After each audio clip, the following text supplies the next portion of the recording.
राष्ट्रीय स्वयंसेवक संघ के प्रमुख मोहन भागवत के मणिपुर दौरे ने पूरे देश का ध्यान खींच लिया है। इस दौरान उन्होंने कहा कि हिंदू समाज के बिना दुनिया की संरचना अधूरी हो जाएगी।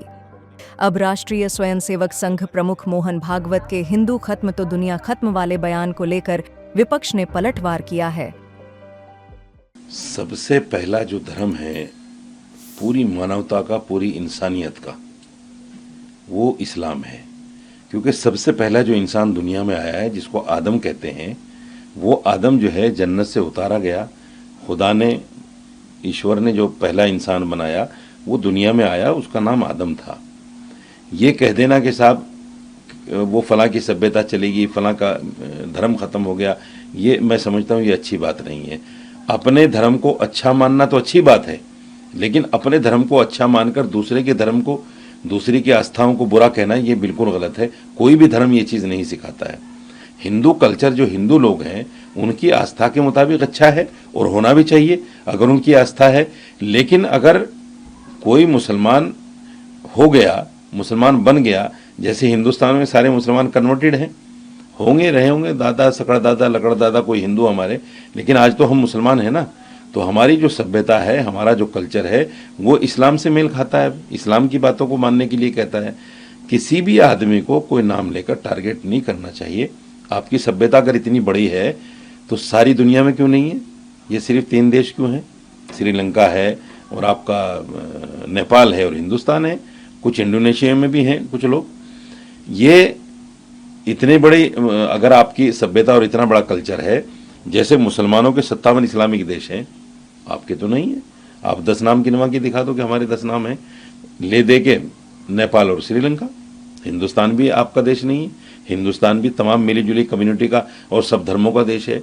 तो इस तरह से कह देना, मैं समझता हूं ये कहीं ना कहीं वास्तविकता नहीं है, ये गुमराह करने वाली बात है, हिंदुओं को ठगने वाली बात है। अल्लामा इकबाल का सारे जहां से अच्छा हिंदुस्तान हमारा, मैं तो कहता हूं कि उसे न सिर्फ ये कि राष्ट्रीय गान का दर्जा देना चाहिए, बल्कि पार्लियामेंट और असेंबलीज के अंदर उसको पढ़ना चाहिए। अल्लामा इकबाल का एक शानदार कौमी तराना है, सारे जहां से अच्छा हिंदुस्तान हमारा, हम बुलबुले हैं इसके, ये हिंदुस्तान हमारा। हिंदुओं का सवाल ही नहीं है। अल्लामा इकबाल सारे हिंदुस्तान के लोगों की बात कर रहे हैं। देखिए, डॉक्टर मोहन भागवत जी हमेशा भारत के हजारों साल के पास्ट को ग्लोरीफाई करने का काम आरएसएस भी करती है और बीजेपी भी करती है।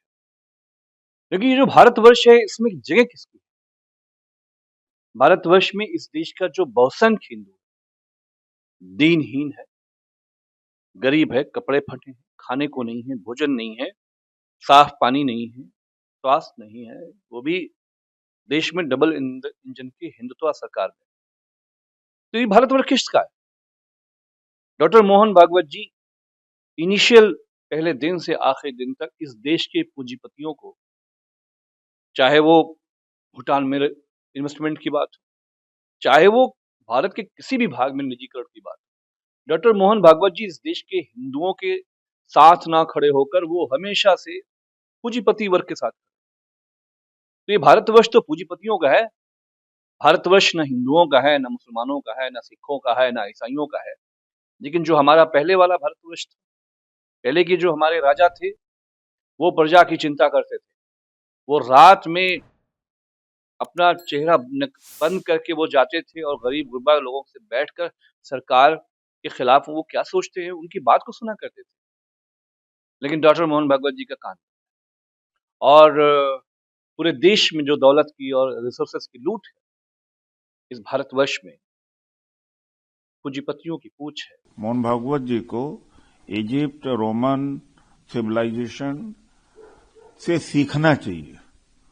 वो लुप्त नहीं हुई। अगर लुप्त होने की बात है तो राखी गढ़ी का एग्जाम्पल है, इंडस सिविलाइजेशन है। ये हमारे देश की सभ्यताएं थी, ये खत्म नहीं हुई हैं क्या? तो उनको जब इतिहास नहीं पता है और बिना मतलब का कहते रहते हैं, कहते हैं कि बड़ा बौलापन या खुद का मियाँ मिट्ठू बनना, हमारी भी सभ्यताएं इरेज हो गई हैं। तो ये झूठा आरएसएस का प्रचार है वो सभ्यताएं बल्कि दुनिया में गई हैं। हमारी सभ्यता तो हमारे यहाँ तक नहीं रह पाई। जाति व्यवस्था तमाम सारे घाल मेल हुआ है। India is culture of melting pots, different cultures, different traditions. It's a part of different culture and different tradition. तो इनका अपना क्या है, भारत का अपना क्या है, बता दें। ताजा खबरों के लिए लाइक, फॉलो और YouTube पर सब्सक्राइब कर बेल आइकन दबाएं। साथ ही ताजा अपडेट्स के लिए swedeshlive.com पर विजिट करें।